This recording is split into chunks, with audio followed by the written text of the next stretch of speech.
आज आप सभी से कुछ विशेष निवेदन करना चाहता हूं। इस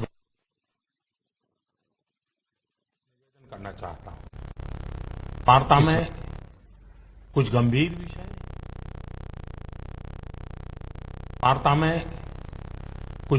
विषय, कुछ महत्वपूर्ण निर्णय आपसे साझा करूंगा। आपको ध्यान होगा कि जब आपने 2014 मई में हमें जिम्मेदारी सौंपी थी, तब विश्व की अर्थव्यवस्था में ब्रिक्स के संबंध में यह आम चर्चा थी कि ब्रिक्स में जो आई अक्षर है, जो कि आई अक्षर इंडिया से जुड़ा हुआ है, लोग कहते थे कि ब्रिक्स में जो आई है वो लुढ़क रहा है। लगातार 2 साल के देशव्यापी अकाल के बावजूद भी पिछले 2.5 वर्षों में आप सब 125 करोड़ देशवासियों के सहयोग से आज भारत ने ग्लोबल इकोनॉमी में एक ब्राइट स्पॉट अर्थात चमकता सितारा के रूप में अपनी उपस्थिति दर्ज कराई है।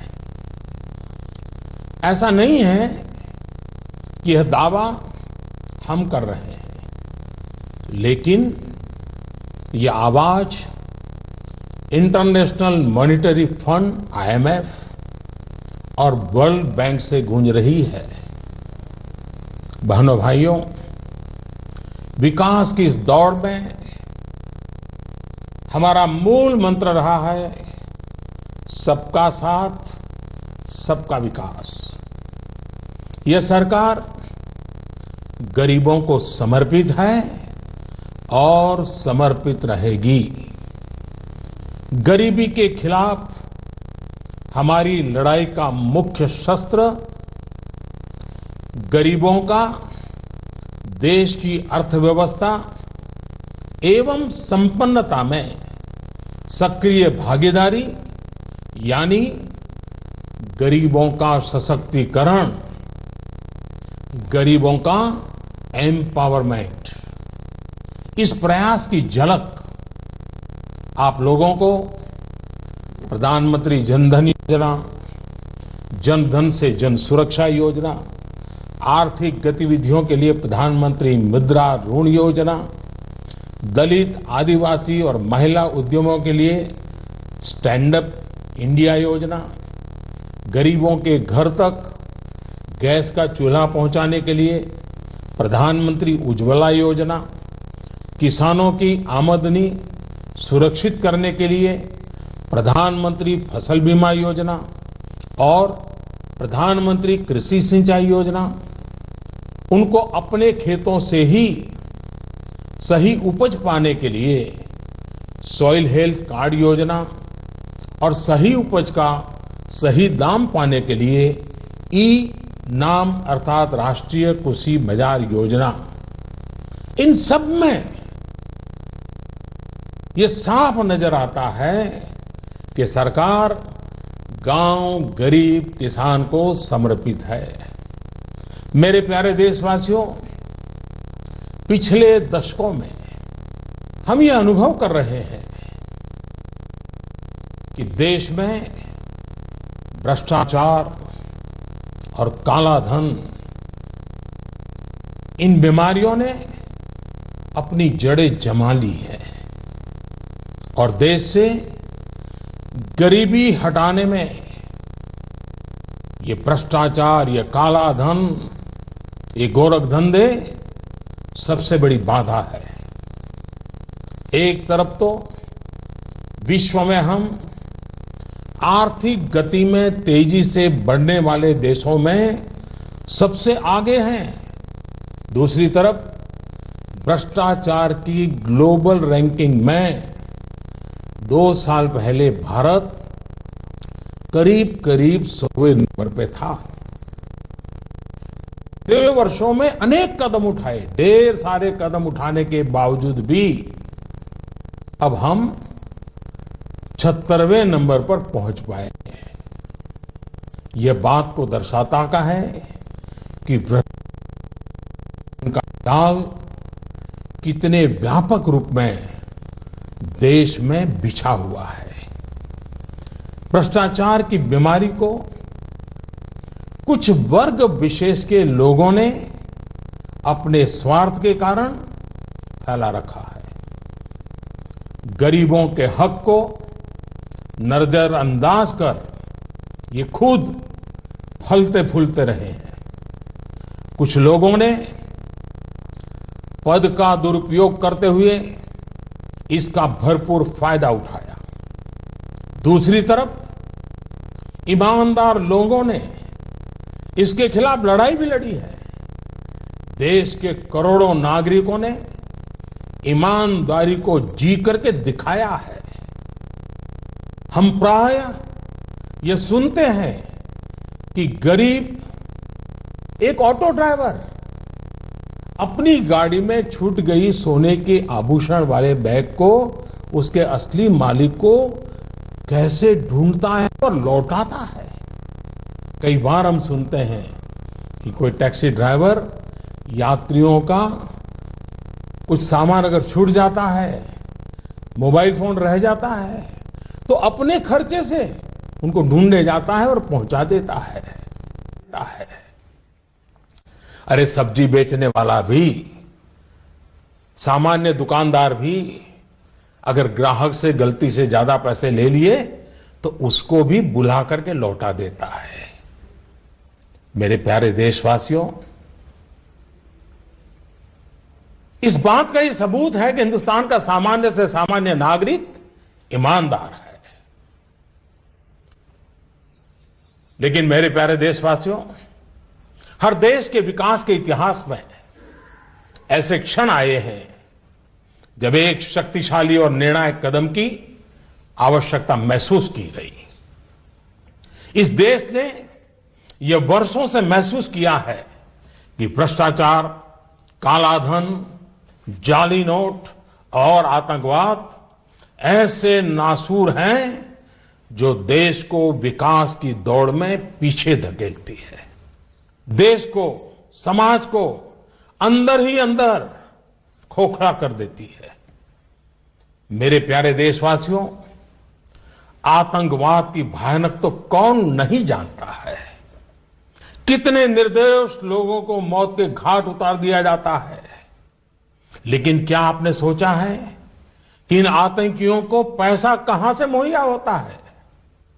सीमा पार के हमारे शत्रु जाली नोटों के जरिए, नकली नोटों के जरिए अपना धंधा भारत में चलाते हैं और यह सालों से चल रहा है। अनेक बार 500 और 1000 रुपए की जाली नोटों का कारोबार इसके करने वाले भी पकड़े गए हैं। लाखों करोड़ों की नोटें भी जब्त की गई हैं। बहनों भाइयों, एक तरफ आतंकवाद और जाली नोटों का जाल देश को तबाह कर रहा है, दूसरी ओर भ्रष्टाचार और काले धन की चुनौती देश के सामने बनी हुई है। हमने कार्य संभालने के तुरंत बाद भ्रष्टाचार और काले धन के खिलाफ लड़ाई की शुरुआत करते हुए अनेक प्रभावी कदम उठाए।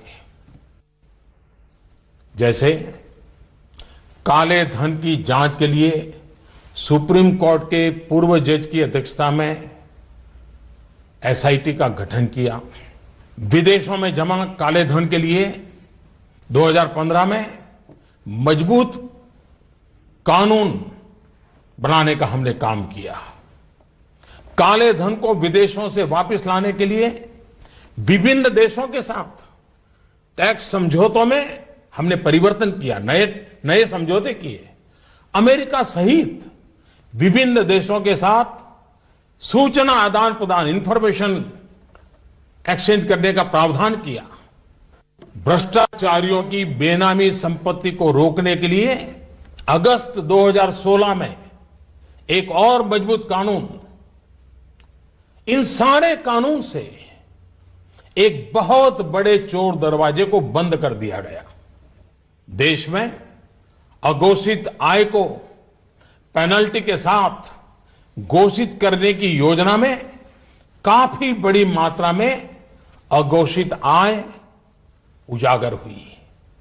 मेरे प्यारे देशवासियों, इन सारे प्रयासों से पिछले 2.5 साल में भ्रष्टाचारियों से करीब करीब 1.25 लाख करोड़ रुपया, ये कम रकम नहीं है, 1.25 लाख करोड़ रुपए का काला धन बाहर लाया गया है। ऐसे करोड़ों भारतवासी जिनके रग रग में ईमानदारी दौड़ती है, उनका मानना है कि भ्रष्टाचार, काले धन, बेनामी संपत्ति, जाली नोट और आतंकवाद के खिलाफ निर्णायक लड़ाई होनी चाहिए। कौन ईमानदार नागरिक ऐसा होगा जिसे अफसरों के घर बिस्तर के नीचे से या जगह जगह बोरियों में करोड़ों रुपयों पाने जाने की खबर से पीड़ा न होती हो। आज देश की मुद्रा व्यवस्था का हाल यह है कि देश में कुल सिक्कों और नोटों की जो मूल्य है, उसमें 500 और 1000 रुपया वाले नोटों का हिस्सा लगभग 80 से 90% तक पहुंच गया है। देश में कैश का अधिकतम सर्कुलेशन का एक सीधा संबंध भ्रष्टाचार से है। भ्रष्टाचार से अर्जित कैश का कारोबार महंगाई पर बड़ा असर पैदा करता है। इसकी मार गरीबों को झेलनी पड़ती है। इसका सीधा प्रभाव गरीब और मध्यम वर्ग की खरीदने की शक्ति पर पड़ता है। आपका भी स्वयं का अनुभव होगा, जब मकान खरीदने जाते होंगे, जमीन खरीदने जाते होंगे, तो आपसे जब सौदा होता होगा तब कहते होंगे कि कुछ धन चेक में लेंगे और ज्यादातर कैश में मांगी जाती होगी। ईमानदार व्यक्ति के लिए कुछ भी खरीदना, एक मध्यम वर्ग के व्यक्ति को घर भी खरीदना हो तो उसके पास काले धन नहीं है तो मुसीबत हो जाती है। तो उसके पास कैश के इस धंधे के कारण मकान, जमीन, उच्च शिक्षा, चिकित्सा, ऐसे अनेक सेवाओं को, उन वस्तुओं को इन कारणों से उनकी मूल्य में कृत्रिम वृद्धि भी होती है, आर्टिफिशियल इंक्रीज होता है। भ्रष्टाचार से जमा किया गया धन हो या काला धन हो, ये दोनों बेनामी हवाला कारोबार को भी बल देते हैं। और हम जानते हैं हवाला का उपयोग आतंकियों ने हथियार की खरीद फरोख्त में भी किया है। चुनावों में काले धन के प्रभाव की चर्चा ये कोई नई बात नहीं है, वर्षों से हो रही है। बहनों और भाइयों, देश को भ्रष्टाचार और काले धन रूपी दिमक से मुक्त कराने के लिए एक और सख्त कदम उठाना जरूरी हो गया है।